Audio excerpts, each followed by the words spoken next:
It's time for Professor Pete.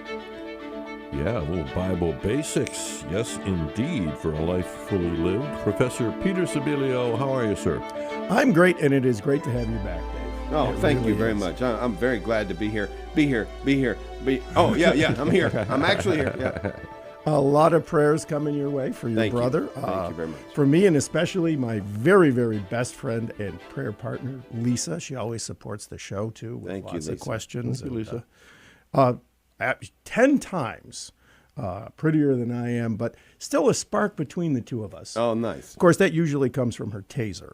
So a little contribution to enjoy those sparks. Yeah, that's right. But hey, it's wonderful to be here. Still don't know if I'm going to get to my banner idea for Father Eric and Father Mark. We are for the second, right? Got to get that in somehow. Yeah. But we are just immersed in our family of faith. And it's interesting how just naturally it leads right into Jesus's genealogy. I mean, 'tis the season. Mm.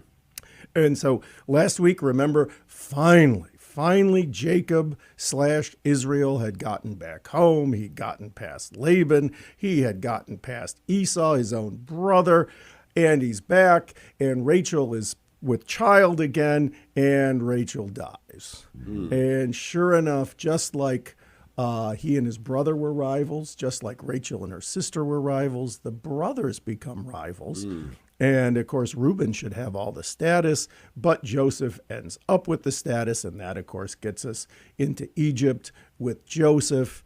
And we're like, wow, is this ever going to end? Mm. But it keeps reminding us that God doesn't just work through us as individuals. He works through our families. And so we have to be very careful and even reverential about our families, because God's plan is working through us and through all of them as well.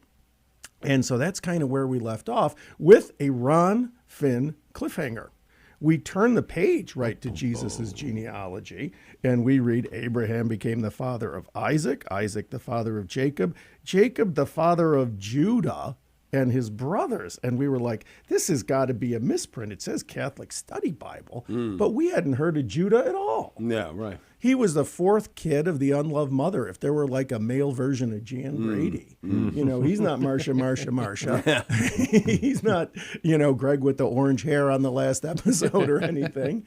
And so when we get to Jesus, we start to see, well, what is it with Judah who really comes to the fore? In fact, if you look at the end of Genesis 37, the text says, okay, so we have Joseph with Potiphar in Egypt.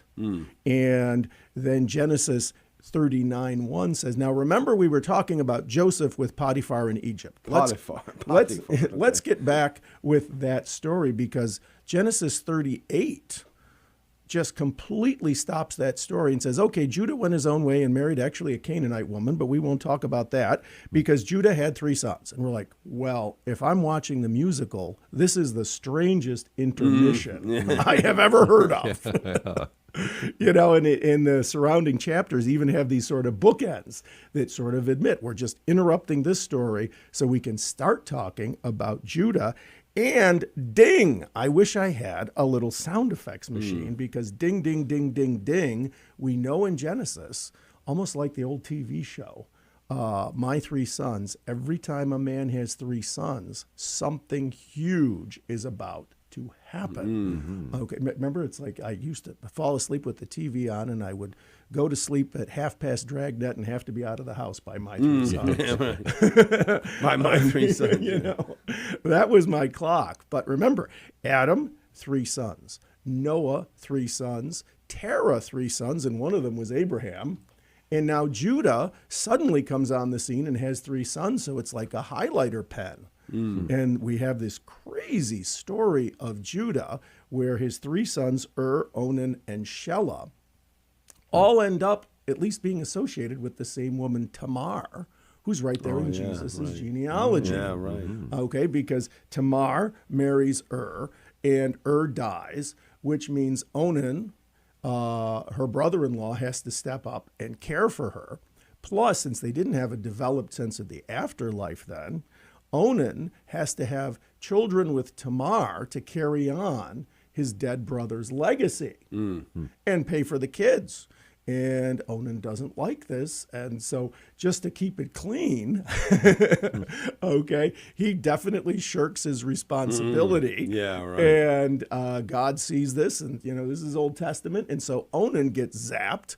And now Father Judah is thinking, wait a minute, I'm not giving my third kid to this woman, because all he knows is I have 3 sons, 2 of them married this woman, and both of them are dead. And so Tamar is completely exposed because a man was the caregiver then.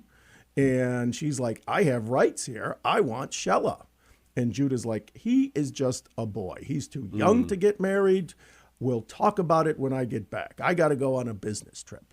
And so Judah goes on a business trip, and he sees a young woman kind of selling her wares on the roadside, and he says to himself, well, what happens on business stays on business.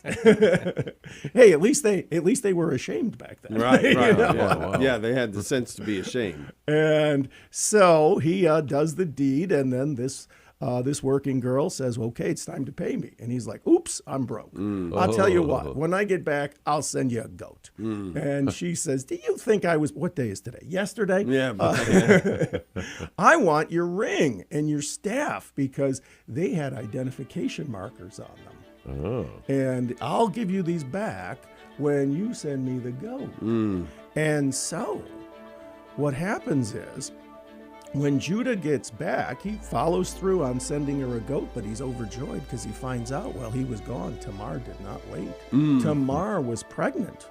And she says, you got me, you got me. Let me just show you who got me in a family way. And she pulls out the ring and the staff. Oh, my goodness. And Judah sees him first, and he says, you know what? Tamar has been, more righteous than I am. Which she has been more righteous than he has. I, in fact, will raise her children as if they were my own. Yeah, right. What a story. And so the story continues. And it is just amazing, though, how Judah just keeps growing in importance. Yeah. And it goes right into Jesus's family tree and our family of salvation. And we'll continue with the story